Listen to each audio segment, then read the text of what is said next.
Hello everyone, how are you? This is Dr. Chavikat. I am from Krishna Institute of Law. It is Law College and situated in Ghaziabad. आज मैं discuss करूंगी what are different kinds of mortgage. देखिए, kind समझने से पहले हमें mortgage का meaning clear होना जरूरी है। मॉर्गेज और प्लेज में डिफरेंस होता है। प्लेज हमेशा मूवेबल प्रॉपर्टी का होता है और मॉर्गेज हमेशा इमूवेबल प्रॉपर्टी का होता है। जो व्यक्ति अपनी प्रॉपर्टी को मॉर्गेज रखता है उसे आप मॉर्गेजर बोलते हो और जिस व्यक्ति को रखता है उसे आप मॉर्गेजी बोलते हो। तो मॉर्गेजर और मॉर्गेजी में डेटर्स और क्रिएटर की रिलेशनशिप होती है। और डेटर अपनी इमूवेबल प्रॉपर्टी को क्यों मॉर्गेज करता है?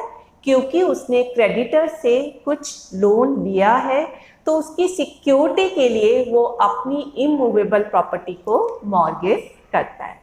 तो मॉर्गेज का मीनिंग क्लियर हो गया होगा। अब हम बताएंगे कि इसके डिफरेंट काइंड कौन कौन से होते हैं। देखिए, सबसे पहले है आपका सिंपल मॉर्गेज। कौन सा काइंड है? Simple mortgage. देखिए, सिंपल मॉर्गेज की पहचान क्या होती है? इसमें जो मॉर्गेजर है वो अपनी इमूवेबल प्रॉपर्टी को मॉर्गेज तो करता है, लेकिन उसका फिजिकली पोजीशन मॉर्गेजी को नहीं देता। इसलिए मॉर्गेजी उस प्रॉपर्टी को एंजॉय नहीं कर सकता। लेकिन मॉर्गेजर जो है पर्सनल अंडरटेकिंग लिख के देता है कि मैं इस लोन का जो मैंने क्रेडिटर से लिया है उसका पेमेंट कर दूंगा। अगर वो पेमेंट नहीं करता है तब मॉर्गेजी को ये राइट होता है कि वो थ्रू कोर्ट उस प्रॉपर्टी को, जो मॉर्गेज वाली प्रॉपर्टी है, उसे सेल करके उससे जो प्रोसीड आती है उससे अपने लोन को चुकता कर दे। So this is called simple mortgage. तो सिंपल मॉर्गेज में तीन चीज़ें बड़ी इंपॉर्टेंट है। एक तो कोई पोजीशन ट्रांसफर नहीं होता, मॉर्गेजर की पर्सनल लाइबिलिटीज होती है, थर्ड होता है कि अगर उसकी जो पर्सनल लाइबिलिटी है लोन को रीपे करने की वो पूरी नहीं करता है तो मॉर्गेजी फिर मॉर्गेज प्रॉपर्टी को सेल कर सकता है। लेकिन वो अपने मन से सेल नहीं कर सकता, पहले उसे कोर्ट में अप्लाई करना पड़ेगा और कोर्ट के थ्रू ही वो सेल कर सकता है। तो ये था आपका सिंपल मॉर्गेज। अब सेकंड है आपका मॉर्गेज बाय कंडीशनल सेल। इसमें मॉर्गेज कैसी होती है? Bye conditional cell. देखिए, इसमें क्या करता है मॉर्गेजर? मॉर्गेजी को अपनी इमूवेबल प्रॉपर्टी की ऑस्टेंसिबल सेल कर देता है। ऑस्टेंसिबल सेल क्यों कहा गया है? क्योंकि वो जो सेल करता है उस डॉक्यूमेंट में वो दो कंडीशन की जो है एंट्री कर देता है। वो कहता है कि अगर मैंने जो पैसा लिया है उसको एक सर्टेन डेट तक मैं पे नहीं कर पाता हूँ तो फिर ये सेल एब्सोल्यूट हो जाएगी। तो फिर मॉर्गेजी के पास सारा ट्रांसफ़र ऑफ टाइटल डीड हो जाएगी। लेकिन अगर मैं उस सर्टेन डेट तक जो है पेमेंट कर देता हूँ तो फिर ये जो सेल है ये वॉइड हो जाएगी और जो मॉर्गेज प्रॉपर्टी है वो वापस मेरे पास आ जाएगी। तो इसे बोलते हैं कंडीशनल सेल। मीन्स अगर मॉर्गेजर ने अपना लोन चुका दिया फिर तो उसकी प्रॉपर्टी वापस उसके पास आ जाएगी। अगर वो सर्टेन डेट तक लोन नहीं चुका पाता फिर प्रॉपर्टी जो है मॉर्गेजी के पास चली जाती है, वो एब्सोल्यूट सेल मानी जाती है। नेक्स्ट है आपका यूजुफ्रक्टरी मॉर्गेज। ये मॉर्गेज क्या है आपका? बिल्कुल सिंपल मॉर्गेज का जो है अपोजिट होता है।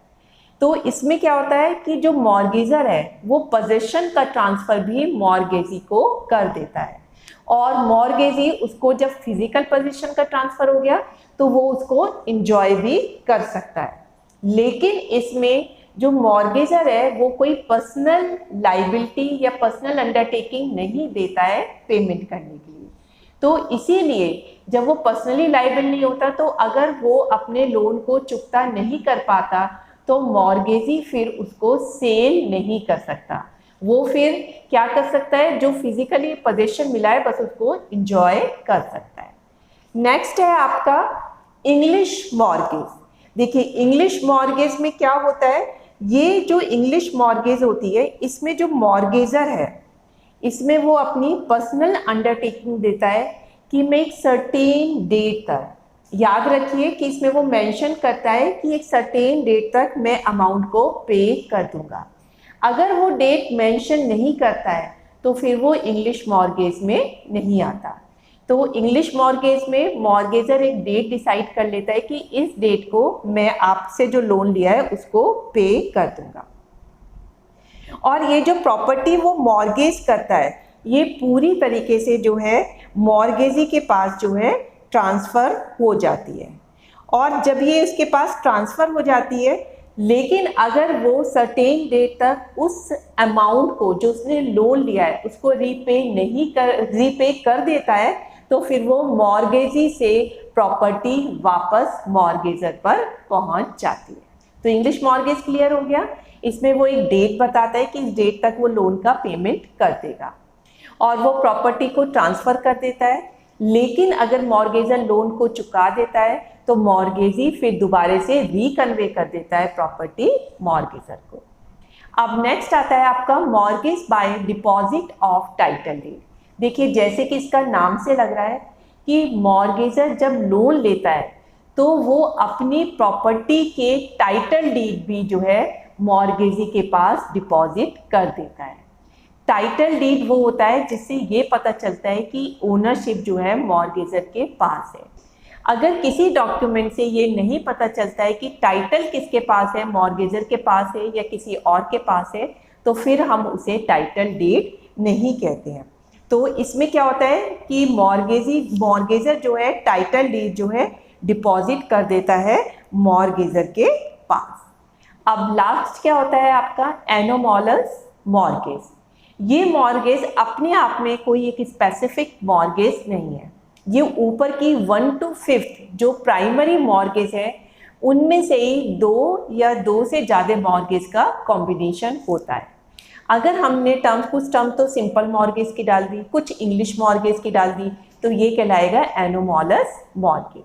तो आपको काइंड ऑफ मॉर्गेज क्लियर हो गए होंगे। सबसे पहले सिंपल मॉर्गेज है। सिंपल मॉर्गेज का बिल्कुल उल्टा होता है यूज़िफ्रैक्टरी मॉर्गेज। फिर मॉर्गेज बाय कंडीशनल सेल है, उसके बाद इंग्लिश मॉर्गेज है। अगर आप टाइटल डीड को भी मॉर्गेजी के पास डिपॉजिट कर देते हो तो इसे mortgage by deposit of title deed कैसे। अगर ऊपर की किसी भी काइंड ऑफ मॉर्गेज जो कि 1 to 5 में बताई गई है उसमें से 2 या 2 से ज़्यादा मॉर्गेज की कंडीशन किसी मॉर्गेज में होती है तो उसे हम बोलते हैं एनोमैलस मॉर्गेज। तो ये था आपका कि मॉर्गेज कितने टाइप की होती है। ये भी एग्जाम में काफ़ी क्वेश्चन पूछ दिया जाता है। सो इसे आप जो है आराम से करिएगा और हाई होप कि आपको ये जो है बिल्कुल काइंड ऑफ मॉर्गेज क्लियर हो गया होगा। So that's all for today lecture. Thank you very much.